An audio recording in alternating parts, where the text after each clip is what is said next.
Hello, it is Ryan, and I was on a flight the other day playing one of my favorite social spin slot games on ChumbaCasino.com. I looked over at the person sitting next to me, and you know what they were doing? They were also playing Chumba Casino. Everybody's loving having fun with it. Chumba Casino is home to hundreds of casino-style games that you can play for free anytime, anywhere. So sign up now at ChumbaCasino.com to claim your free welcome bonus. That's ChumbaCasino.com and live the Chumba life. Sponsored by Chumba Casino. No purchase necessary. VGW Group. Void where prohibited by law. 18 plus. Terms and conditions apply.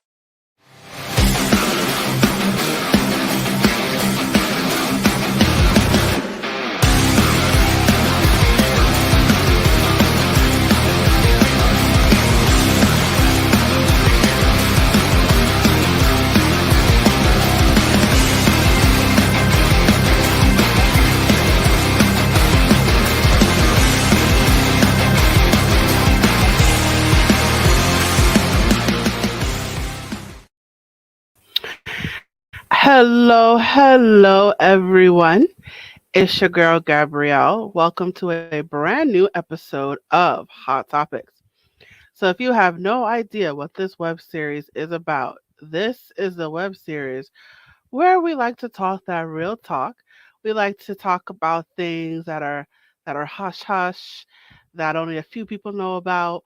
Well, we like to take those things and put it out in the open, right? So we like to have that open discussion about very important topics. And since we are a step ahead tutoring services, we tend to focus on certain topics. We do have a scope of things. We like to focus on things in education, employment, mental health, physical health. We've had episodes about financial literacy, homeschooling, divorce. So we cover a lot of grounds, and today is no different. Let me get into the topic of today. So today's topic is, how do I read an IEP? And for those of you who are like, what's an IEP? Let me tell you what that stands for. An IEP stands for Individualized Education Plan. Yes, that's what an IEP stands for. I'm going to put the topic back up again. Yes, so for those of you, this episode is for those whose children are in special ed or they have special needs. There's, we'll explain all this in the episode, but for those of you with children who have special needs, or maybe you yourself are in special education, or you were in special ed, or you had special needs, this episode is for you. I encourage you to watch this episode. I encourage you to ask questions. If you're watching this in real time, type your questions in the chat. And I encourage you to participate in this episode. And for those of you watching this on the replay, if you have any questions, you can always put it in the thread, and we'll do our best to get back to you. So with that said, let's get right to it. So I have a guest with me who is going to help me with this discussion. She is a returning guest, and it is awesome to be able to bring her back. Her name is Dr. Dawn Menge, and I can't wait to tell you who she is. I'm just going to remind you who she is. She did a prior episode with us, but I'm just going to remind you who she is. So, who is Dr. Dawn Menge? Let me remind you who she is. So Dr. Dawn Menge has won 70 international awards as the published author of the Queen Vernita educational series and Dragon's Breath, including the special with film Best Written Word from Miracle Makers Film, Hollywood Dreams Film, and International Author Boss Award from Power Conversations magazine. Her published works also include the 6 federal individual education plan goals and the effectiveness of their implementation in preparing for transition. Dr. Dawn Menge has a PhD in education. She specializes in curriculum and instruction. She also holds a master's and a clear credential in moderate and severe disabilities and a bachelor's degree in human development. Dr. Dawn Menge has been teaching students with severe cognitive delays for over 20 years and mentors and lectures graduate students. Dr. Dawn Menge is the mother of 3 and the grandmother of 6 beautiful grandchildren. That is a fruitful family tree. So I can't wait to get her on. So I'm going to bring her to the stage right now. Hi, Dr. Menge. How you doing? I'm fine. How are you? Good. Thank you for coming back to the show. All right. So today we're going to talk about how to read an IEP or an individualized education plan, and you're going to break all that down for us. So I definitely uh, don't want to keep us back any further. So I'm going to, once again, as before, I'm going to hand over the baton and I'm going to let you take the lead. All right. Well, thank you so much. And thank you for coming back and learning more about special education. I want to start out with saying that there are also 504 plans. Those are for students who are in regular education, but they need accommodations. They might need to sit closer to the board or have more time taking a test. There are different kinds of things, but those are for students who are in regular education classes. They just need a little bit of accommodation in each of their classes. So I teach students who have severe cognitive delays. They have the individual education plans. And so we're going to kind of break it down a little bit and explain it. And I'm going to show you some of the things my students work on in my classroom. So we're going to start with it. This is actually a guide for the teachers, but I'm going to show it to everyone. The 6 steps on how we write the IEPs and the IEP goals. So we're going to start with the date. And so the goals last for 1 year from the date of the IEP meeting, which we have a meeting every single year. We have to have one every year by law for each student. And then, of course, we have the student's name and the condition. When given a, whatever it is that they're working on, when working in a, or when presented with, what will the student do? What level shall the student reach in 1 year based on the baseline in the present level? So then we have trials and percentages. They will do it 100% of the time in 3 out of 6 trials during a 2-month period. So we want to make sure that the child can do it more than just one time. They can do it over a period of time. And then how is it measured? Is it a teacher-made test? Is it a standard test? Is it observation? Is it charting? And instruments? And who is helping with the goal? It would be the teacher, the assistant. It could be the speech therapist, the occupational therapist, whoever else is helping with that goal. Now, when we begin to have a meeting, which is once a year, remember, you can ask for a meeting more than once a year. If you, at any time during the school year, you can ask for a meeting. And then the school has a period of time to set up that meeting. So you're going to get a notice. And it's going to tell you who's invited and when the meeting is and what time. And then you're going to sign it. You're going to say either you can come, you need it rescheduled, or that you're going to not be there, whatever your answer is. And then you're going to turn that in. You're also at the meeting. You're also going to be given your rights. These are the parents' rights. And this is all of the rights. And every meeting you go to, you're going to be offered a copy of this to make sure that you know what your rights are, that you understand them. And if you don't understand them, you need to call and ask. You can ask during the meeting. You can go home and read this and call up the administration and get clarification. Don't ever go to or leave a meeting not feeling comfortable in what you have, the information that you have. If you're not sure about something, always ask. And always remember, you can stop a meeting anytime you want to. You can ask for it to be reconvened. You can ask to bring other people with you. That is your right. It's your meeting. Now, at the meeting, there's going to be people maybe that aren't able to come to the meeting. If I have a special day class, so we don't really work with the regular education teachers. So we might ask the parent to excuse a regular ed teacher from coming to the meeting. Or if the occupational therapist can't make it to the meeting, they would have called the student prior, talked about the goals and the present levels, but then the parent needs to sign an excusal that this person is not there and they're aware of it. And they've said that that's fine. They're going to have the meeting anyway. All right. And you can always have people on the phone if you need to that can't physically be present in the meeting. Now, this is what an IEP looks like. There's lots of information on it. There's, of course, the demographics, the parent's name, the address, the student, their birthday, emergency information is in here.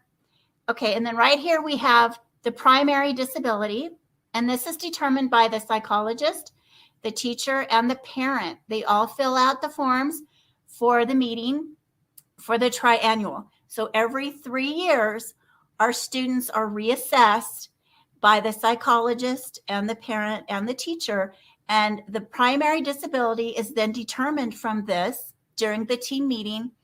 And if there's a secondary disability, so the child could have autism and a seizure disorder. It is Ryan Seacrest here. There was a recent social media trend which consisted of flying on a plane with no music, no movies, no entertainment. But a better trend would be going to ChumbaCasino.com. It's like having a mini social casino in your pocket. Chumba Casino has over 100 online casino-style games, all absolutely free. It's the most fun you can have online and on a plane. So grab your free welcome bonus now at ChumbaCasino.com. Sponsored by Chumba Casino. No purchase necessary. VGW Group. Void where prohibited by law. 18 plus. Terms and conditions apply. Or cerebral palsy and a speech impairment.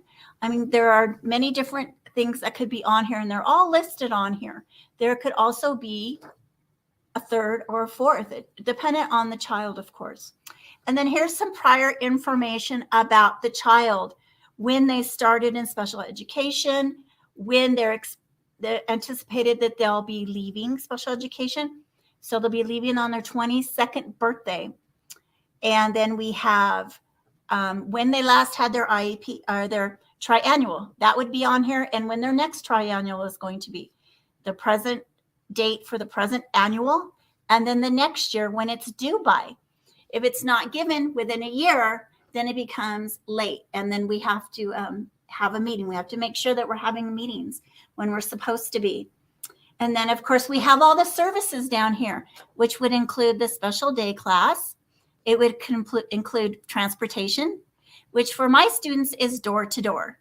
The bus goes to their house and picks them up and then brings them to the school, picks them up at school and takes them back to their home.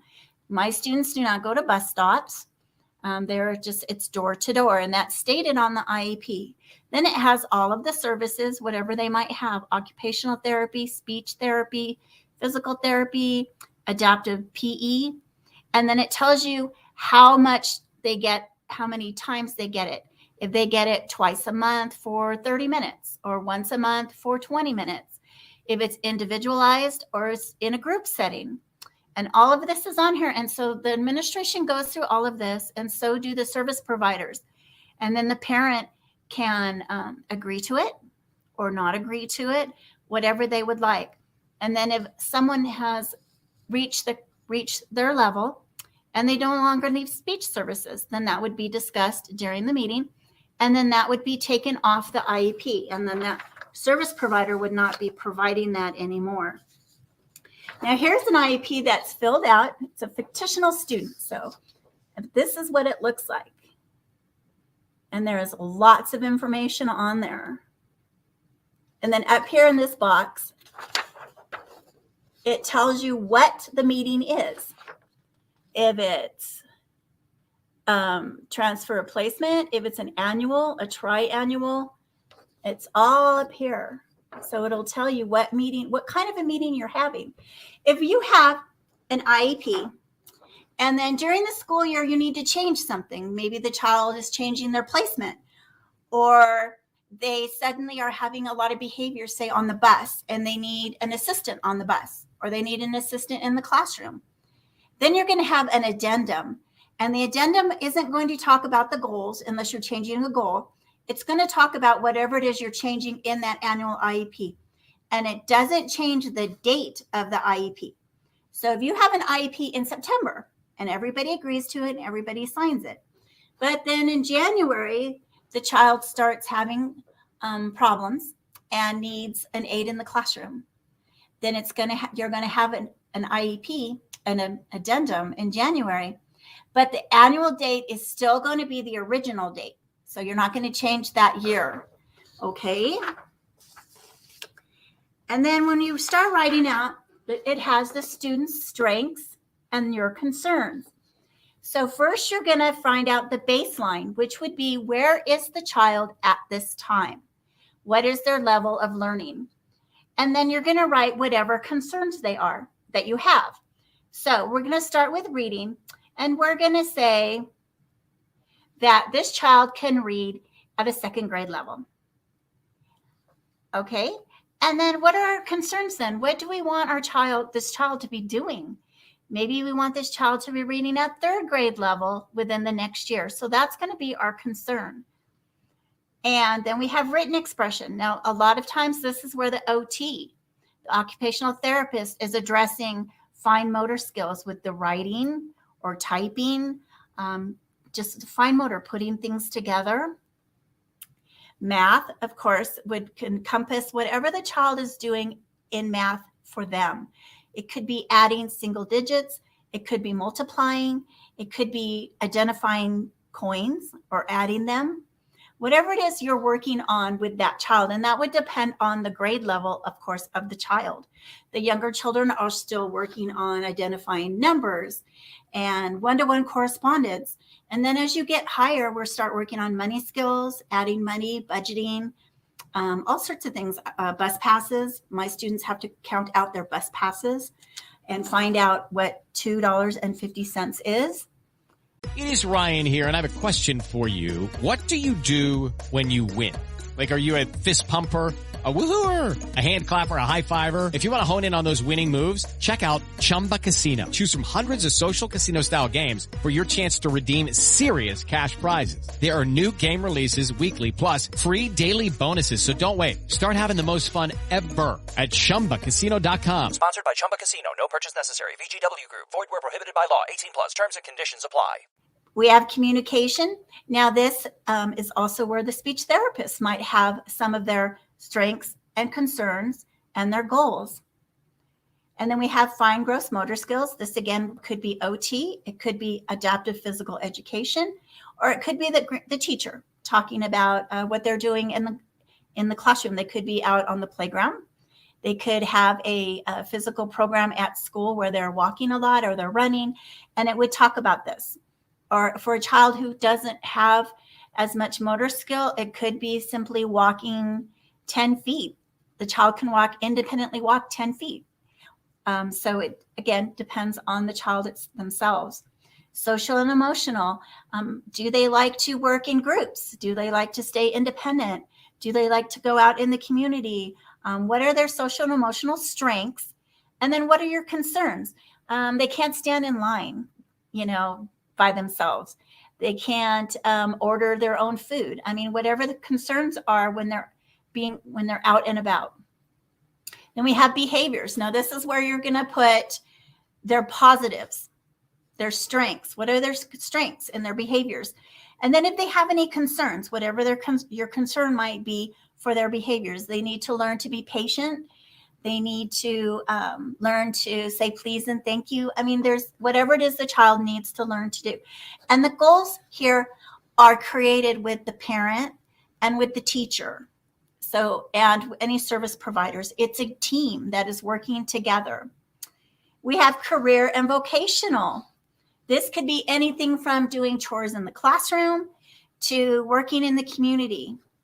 And then we have vocational jigs, which I talked about before, that we do in the classroom, working towards that. And I'm going to show you several of the things we have in the classroom. We have community participation. This could be for the little ones. The community could be the classroom. It could be the school. For the older ones, it could be the community, It could be whatever the parent is doing with the child at home. If they're going to church or they have some kind of employment at home, whatever they're doing, they like to go to the grocery store. How are they doing? Their strengths first. And then if they have concerns for that. And the goals are where you're getting from the concerns. Daily living skills. This goes from being able to toilet independently or brushing their teeth.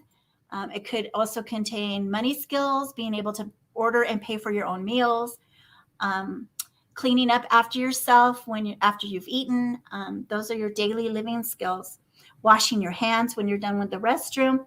And then down here, you're going to list what the needs are. So you would list reading and math, communication, if they have speech, maybe some community activities. And then this area of needs is where you're going to get your goals from. So if you have it listed here, then you need to have a goal for each thing that you've listed. All right. So this is also program options and rationale. Regular program participation. What are they doing in the general education setting? Now, some students are spending time in regular education classrooms. So this is what they're going to be doing. How much time are they spending? Now, for the younger, the elementary school level, they might spend quite a bit of time in a kindergarten classroom or a first grade classroom. As they get older, it's a little harder to do that, but that percentage is going to be in here. And why are they eligible for special education? Now, this is going to come from the psychologist's report. Why do they qualify?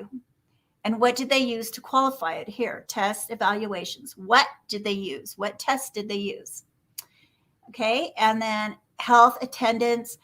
Maybe they've missed a lot of school or they don't miss a lot of school. You always write all the positives in there. And harmful effects. Is there a harmful effect to the child when they're in special education? And this should always be that they're not having a harmful effect. And then any extra comments that you might have from the team, from the parent. We always write in what the parents say. Then we have supplemental aids. Okay. Vision and hearing screening. Okay, we do a school-wide vision and hearing. It's very basic, but it might bring up some things. And then the nurse, we have actual nurses in our classrooms that come and visit our classrooms, and they do the screening. So they'll talk to the parent. They come to the IEPs, and they'll talk to the parent about their health the last time they came to the doctor. What did the doctor say? They'll ask who your doctors are. They'll write all that down. You have to sign paperwork. Well, you don't have to sign it if you don't want to, but you can sign a paper that says that our nurses can contact your doctor and get the information that they need for your child to be in the classroom. Like, say, if they need to take medication or they need feeding tubes, whatever special medical needs they have in the classroom, the nurse gets that information from the doctor, directly from the doctor, and then gives it to the teachers. And the teachers all have care plans. They're called care plans. Has all of the information, all of the emergency information, consent to treat. And we all have them on clipboards on our walls. So if anything happens, we have them there. We have all of the information. And if we have to call the ambulance or something, we have that information right there and we can hand it to them right there. So any child who has a special medical need, we have all of that information readily available. The student learning strengths and weaknesses and preferences. Parent priorities. What does the parent want? What does the parent see for that child? You know, it could be something at home. It could be independence in their math. I mean, it could be all sorts of things. And then how does the disability affect involvement and progress in general curriculum?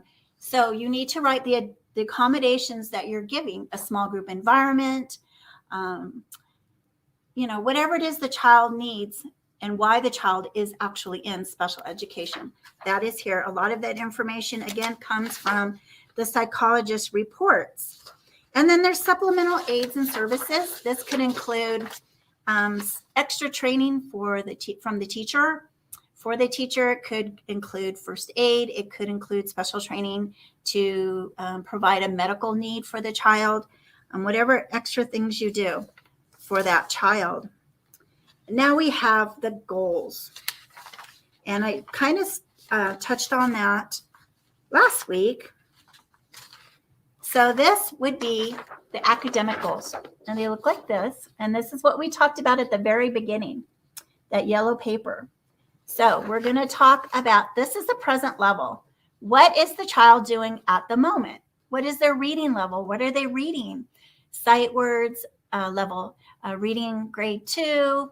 They're reading functional words maybe, which would be community words, the stop sign, stop, exit, things like that. Or it could be restaurant words, food. They have shopping words, so you can learn to read when you go into the grocery store. And then we put that all right here and what their present goal is going to be. Remember, they have a year to accomplish the goal. And then as measured by, so how are we measuring it? Testing? Are we doing charting, observations? And then who is responsible for teaching this?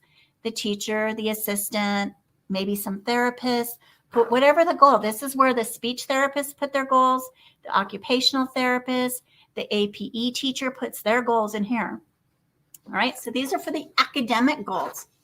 Now, like we talked about last time, children, when they start to reach the age of 15, they start having transitional goals, which is my specialty. This is what my dissertation was written on.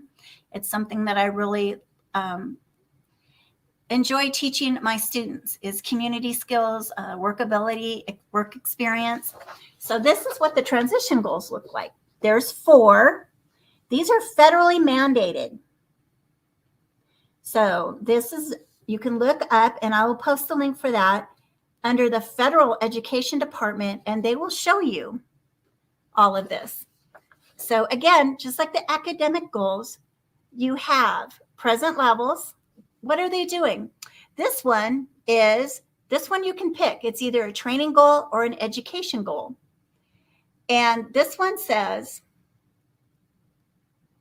okay, this is a very high person, but I will read it. So their present level is, Colette is planning to attend a 4-year college or university after graduating from high school. She is thinking about Chapman University or other private or small college universities. She would like to study either business or public relations in order to pursue a career where she can work for an organization while running her own business. So she's very high, and she has very high aspirations, which is wonderful. Okay, so they picked that this would be an education goal because the child wants to go to college. So we have here Colette. After graduation or completion of high school, Colette will. Hello, it is Ryan, and we could all use an extra bright spot in our day, couldn't we? Just to make up for things like sitting in traffic, doing the dishes, counting your steps, all the mundane stuff. That is why I'm such a big fan of Chumba Casino. Chumba Casino has all your favorite social casino-style games that you can play for free anytime, anywhere with daily bonuses. So sign up now at ChumbaCasino.com. That's ChumbaCasino.com. Sponsored by Chumba Casino. No purchase necessary. VGW Group. Void where prohibited by law. 18 plus. Terms and conditions apply. Attend Chapman University or other 4-year college or university. I plan to study because business or public relations in order to pursue a career owning a business, possibly a restaurant or a business that involves fashion. All right, so that's what she wants. That's her overall goal. So then right here, by and the date. And so it would be a year from the date of this IEP. So in a year, she's going to do this. I, Colette, will meet with the college advisory to discuss small or private 4-year college universities that have programs of study for business or public relations. Then add these schools to my list of potential colleges in family connection. So she's going to begin researching the colleges and where she can go and who's going to be able to teach her what she wants to learn. And measured by list of colleges and family connection. And then it says personnel or agency responsible. So we have the general ed teacher, the special ed teacher, and the student. And then we have a code and the activities to support the post-secondary goal. Assist Colette to find at least 3 colleges or universities she would like to apply to based on her interests. So it tells you present level, what the goal is in a year, who's responsible for helping her, and how is she going to do that? And how are we going to measure that she's completed the goal? So it's all there. It's all written down. All right. So I think that's basically, and this is a little bit about the triannual. Again, every 3 years, your child is reassessed. Now, you can sign a form that consents that it's just a partial record overall of the child still qualifies for special ed, and there's no doubt about it.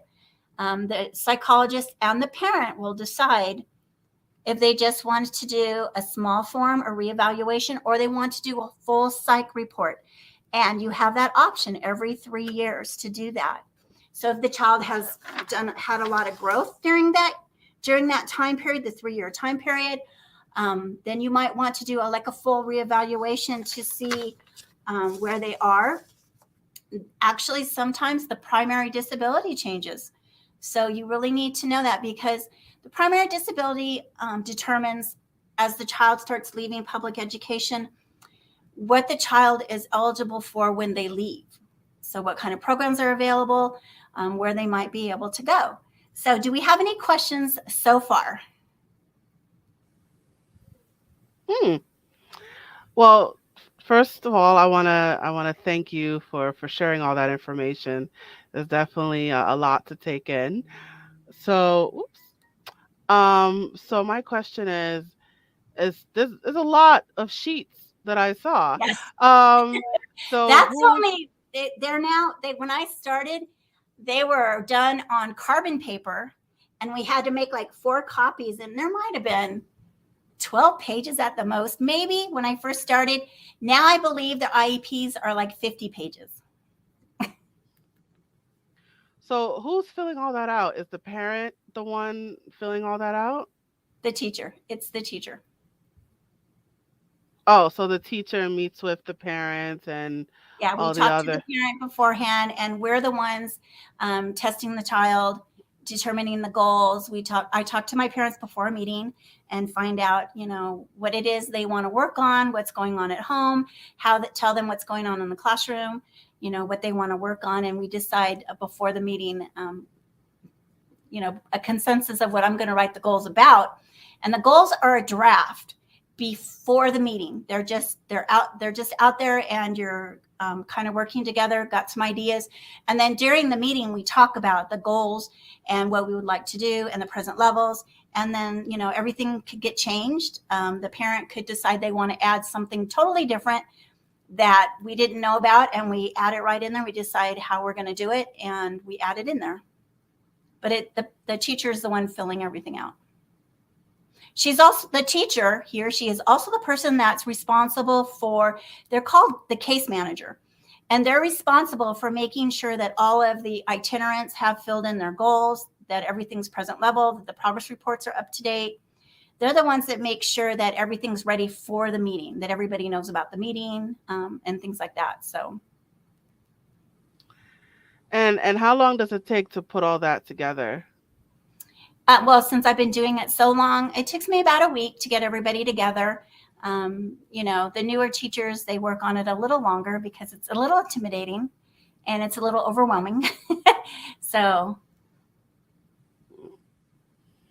And then when the plan is done, how soon can the parent get started in implementing it? Oh, it starts as soon as it's signed. Okay. Yeah. So have you ever come across a situation where a parent may want a specific goal for their child, but you as a teacher say, "Nah, that child is not going to accomplish that goal," or the child does not have the mental capacity to accomplish that goal? So I wonder if you ever come across, parents asking for things for the children that maybe is unrealistic. Well, yeah, that it's hard for the parents sometimes to accept that their child is not going to be functioning fully like they would like them to. And if we run into that, we very carefully talk to the parent about what we see in the classroom, what we feel. And then we try to accommodate, of course, the parent by coming up with a medium. Okay, we can't work towards that this year, but let's start baby steps. Where are we going to start at? And hopefully it's something that's been discussed, so we have a present level of what it is that the parent might want. It's hard if we've already talked to the parent, we've talked about reading and math, and the parent comes in the meeting with something that we didn't discuss, and so we didn't test the student beforehand. We don't have prior knowledge. We don't have a baseline to even have a conversation about. And if that happens, then we can reconvene the meeting also, so we can go back, have the child tested by whomever needs to test the child. And during a meeting, you can also, if something comes up and a child needs a new service, if a child gets a hearing aid and they need that new service, then we send a referral out, and that specialist comes out and looks at the child and tests the child, and then we add that service. But we have both, parents are parents, and sometimes they have high expectations. And I would never tell a parent, your child's never going to do that, because I don't know that. We provide the child with the best education we can, but children, they go through, just like everyone else, they go through plateaus. They work really hard, they hit a plateau, and then suddenly it's like a window opens and they just take on all this information. They suddenly start understanding what we're trying to teach them. Sometimes that only takes a week, a month. Sometimes it takes a couple of years, and they'll suddenly really understand it. And then we have a whole new area to grow in. And that's when we really want to catch the child and say, okay, this is working really well. Let's up the ante kind of for them. But yes, of course, we have, parents who have high expectations. We have parents who have low expectations, and we have to kind of help them raise the expectations for their child. We talked about that last week. Having children do chores at home, making their bed, doing the dishes, taking the trash out. Just like all of their siblings, they should be able to do something around the house to help the family, to make them part of the family. Right, to find ways for them to get involved somehow in the home or somehow involved in the school. You want to include them. Yes. So how many goals are on an IEP? There are 4 transition goals. The academic goals, the speech goals, all of that on the other form. There can be as many as everybody wants to make. The speech therapist might have 2 goals. The teacher might have 5 goals, based on math and reading, career. And then you have an occupational therapist. I've seen students that had like 15 goals, and I've seen students that have had 3 or 4 goals. But remember that isn't the only thing the child's working on during the school day. They don't just work on those goals and then they don't do anything the rest of the day. There's a whole academic program. It's just those are very specific needs that the teacher and the parent see that the child needs to build up to the next level of learning that they have. This week we're learning about California. Today we were reading about Joshua Tree, the Joshua Tree National Park. It was Devil's Postpile the other day. Monday, I had an international cartoonist come in. I met him at a book signing. I'm a children's author. And he came in and painted a mural with my class and 2 other classes. And so those things are not in the IEPs, but they're extra things that we do. We're setting up trips to go bowling and miniature golfing. We're going to go to the fish hatchery. We're going to go to the trampoline place. We go to the movies. We do a lot of other things. My students go to work twice a week. Those don't necessarily have goals, but they are part of the learning process and their program. So I'm wondering, does the child have any input in an IEP? Yes, the child is invited to the meetings. And again, we talked about last time about the child turning 18 and they become an adult. Their cognitive level by law isn't considered unless they have conservatorship over that child. So the children are making their educational decisions, and they're invited to the meeting. And some of my students come and they put input and they talk about what they're doing in school. Some of my lower students, of course, don't come to the meetings. They're hard for them because there could be 15 people sitting there. But of course, dependent on the child. But yeah, they're also part of the process. This is about them. Right. It's their education. Yes. It's their life. It's their future. So, as much as we can, we involve them. I might discuss with them in class, what would you like to work on? What are you working on? I have a student who I moved several students last year back to district, which is kind of like graduating from our specialized programs. And he didn't get a chance to go last year. So he actually asked me about moving back to be with his friends. And so we talked about it. And then he came to the meeting and talked to the team about what he wanted and where he wanted to go and why he wanted to go there. And so he was a big part of his program and the decisions that were being made. Though the team made the decision, he was a big part of it. All right. So what was my other question? All right, I think I'm drawing a blank. All right. Oh, sorry. So how does a parent start the process? So what's the first step in all this?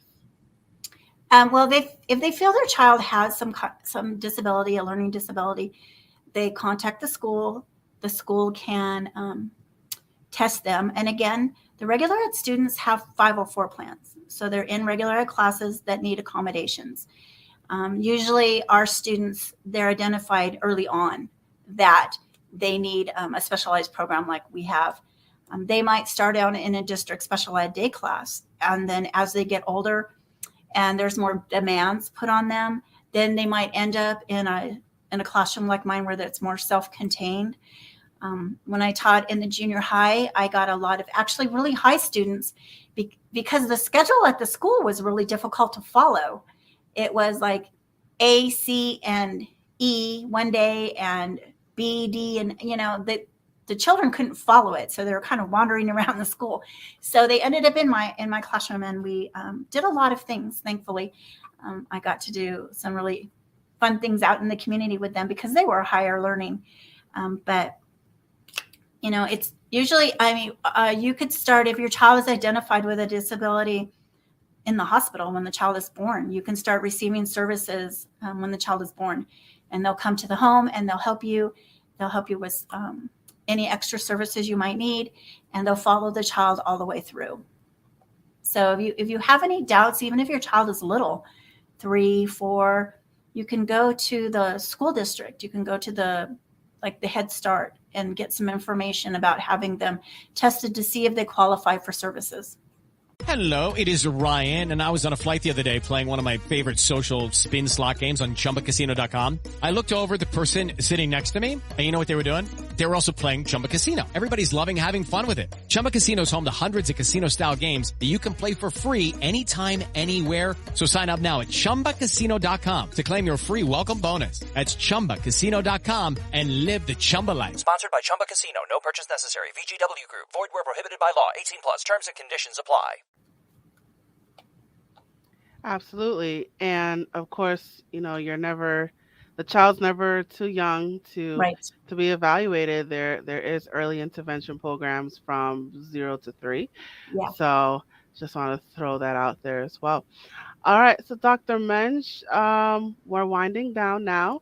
This is Well, I our. brought a lot of things to show about what we do in the classroom. Oh, wait, yes, go ahead. Okay, now we have, these are vocational jigs. These are actually something we made, and they go from 1 step to the 7 steps. And I'll just show you real fast the different kinds of things that we're working on. This goes under the vocational, the career management goals.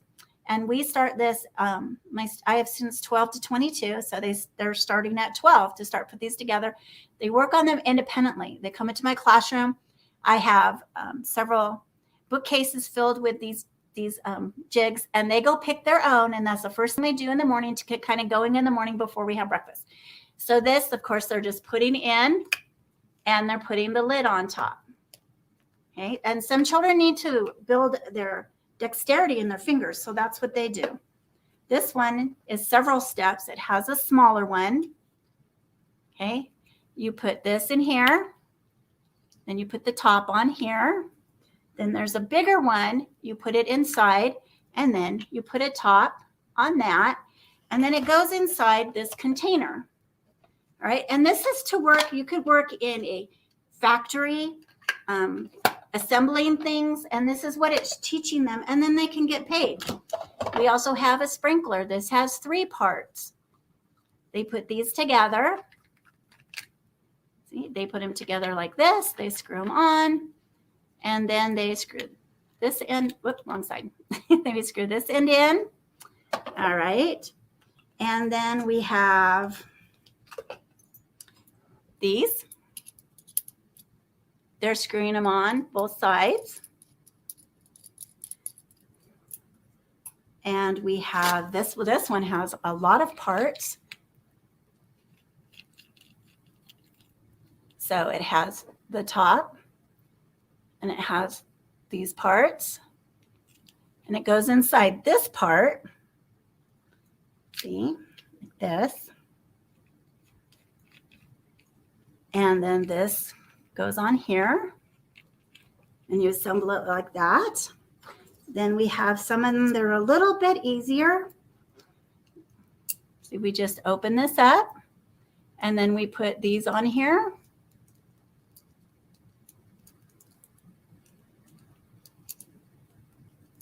All right. And then we also have some counting. We have containers that have numbers on them, 1 through 5. And then we have, if the child cannot quite count yet, we have this to help them. So they have to match the number, and they have these little blue pegs, and they match them in here, 1, 2, 3, 4, 5, and then they put them inside the container. And we also have the simple put in. We have this, and we just file it in here like this. And sometimes that's really hard actually for the students to do. We also have color matching, fine motor skills. We put them on here like this.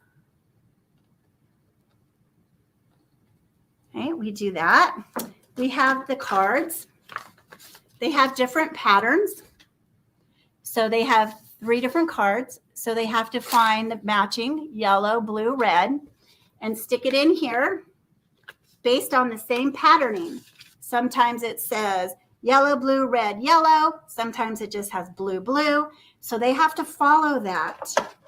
And then we have a more complicated one that has very tiny screws. So this is some of our harder ones. And then you put it in here, and you have to screw the little screw in here. And then of course you put this on the bottom. And so we have this. This is one of our hardest ones. I can't even put it together, actually. It's a sprinkler, and it has like 7 parts. And I only have one student in my class who can actually put it together. So this is one of the hardest ones we have. But this teaches them so that they can go and work in a factory and get paid. And my students right now we're getting receipts from the local hardware store. And they're adding like 10 receipts together. They're adding them up and putting the total. And so we have a whole bag filled, and this is what we're doing right now. And then we're going to get movie passes and go to the movies after we get back from spring break. So there's lots of different kinds of things that we do in class that you could actually make at home. You can make all of these at home. This is filing. It's actually in here backwards. But it has, of course, all the letters, A, B, C, D, E. And we have our community words. And they have to file them under the right letter. So you can make this stuff at home, and your child can practice at home.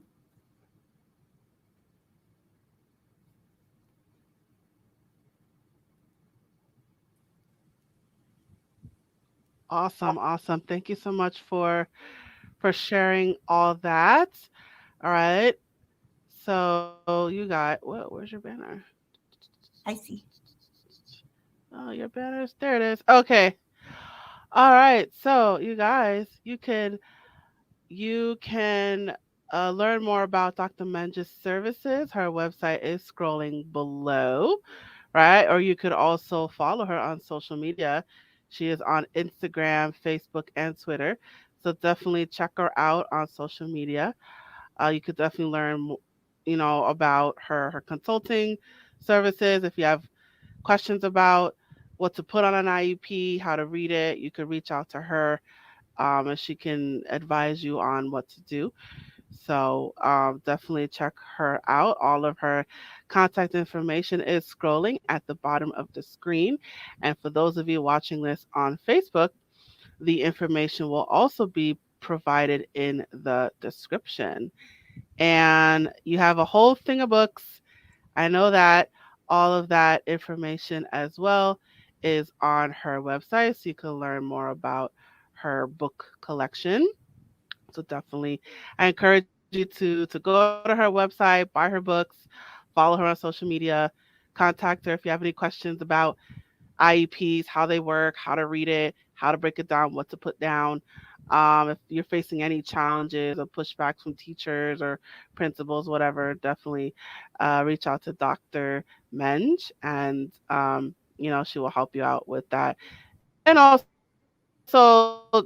her consulting services, definitely reach. Is there anything else you want to bring up about your business, Dr. Menge? No, we'll be back next week, and I'll talk a little bit. I did want to share some of the fun stuff.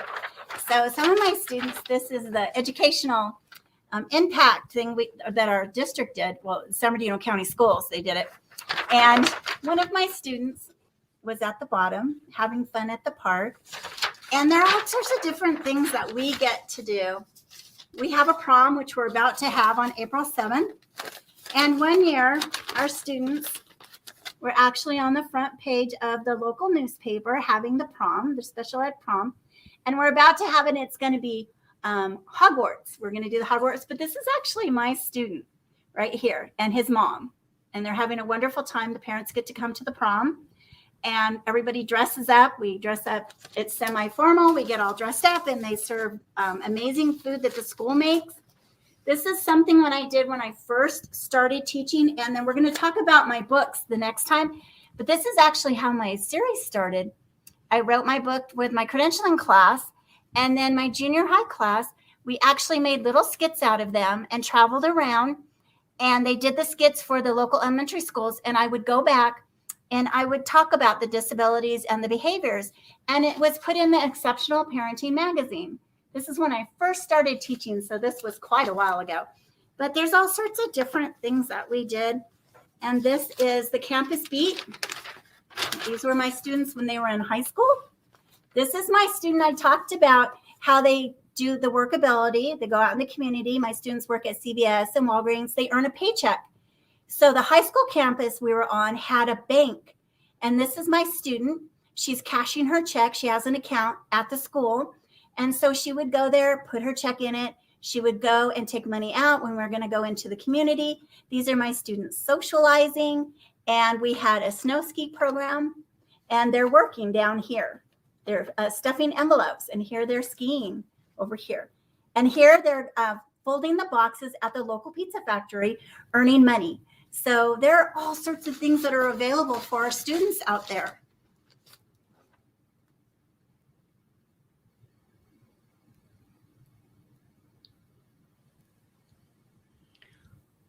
Oh, yes.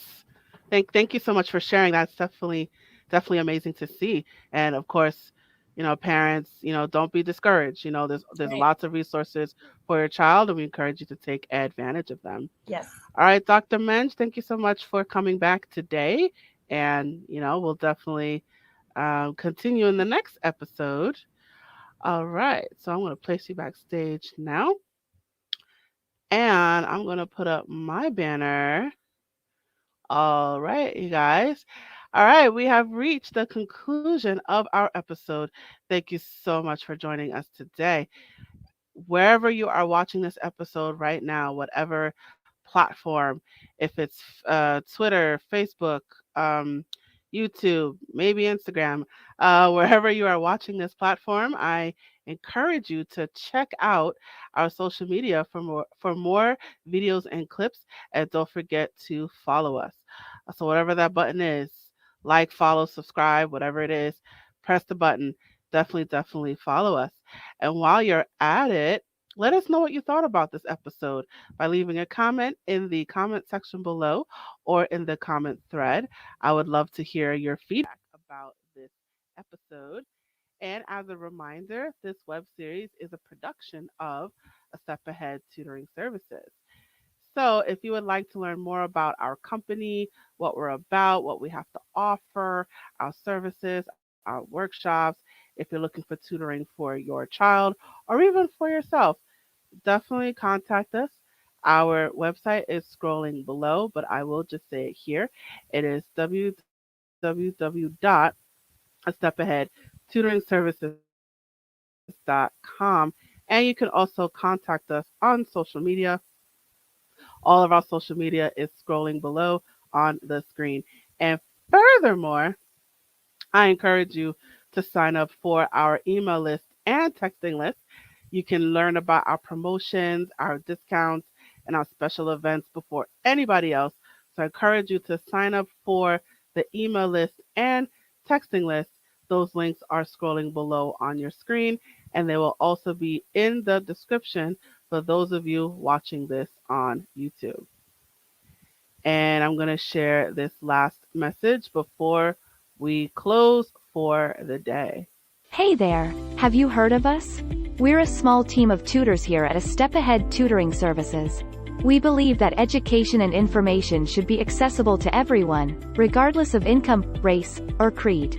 We're dedicated to making this happen, but we need your help. Please consider making a donation to our company. No amount is too small. Your donation will allow us tutors to remain employed, offer free and low-cost services, put on productions like this web series, and reach out to families nationwide. With your help, we can tackle the academic challenges of our students and the emotional, mental, and behavioral changes that result from these challenges. As a bonus, we can improve our communities in the process. Support us today. Note: we're a for-profit company. We're not a charity. Your donation may not be tax deductible. Please consult a tax professional.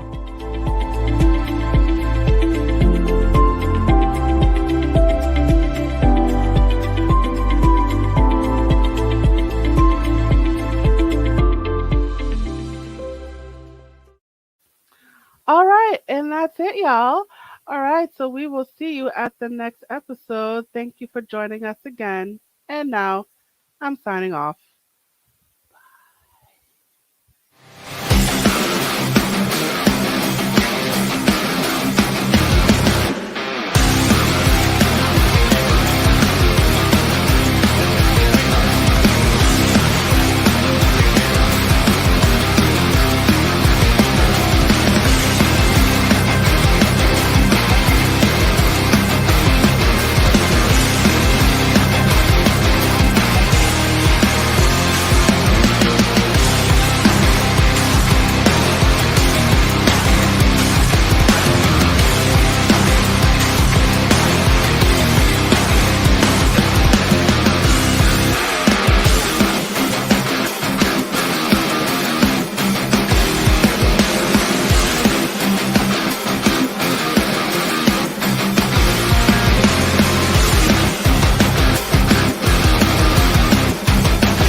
allowed to have fun, anytime, anywhere. Step 1. Go to ChumbaCasino.com. ChumbaCasino.com. Got it. Step 2. Collect your welcome bonus. Come to Papa welcome bonus. Step 3. Play hundreds of casino-style games for free. That's a lot of games. All for free? Step 4. Unleash your excitement. Woohoo! Chumba Casino has been delivering thrills for over a decade. So claim your free welcome bonus now and live the Chumba life. Visit ChumbaCasino.com. VGW Group. No purchase necessary. Void where prohibited by law. See terms and conditions. 18+.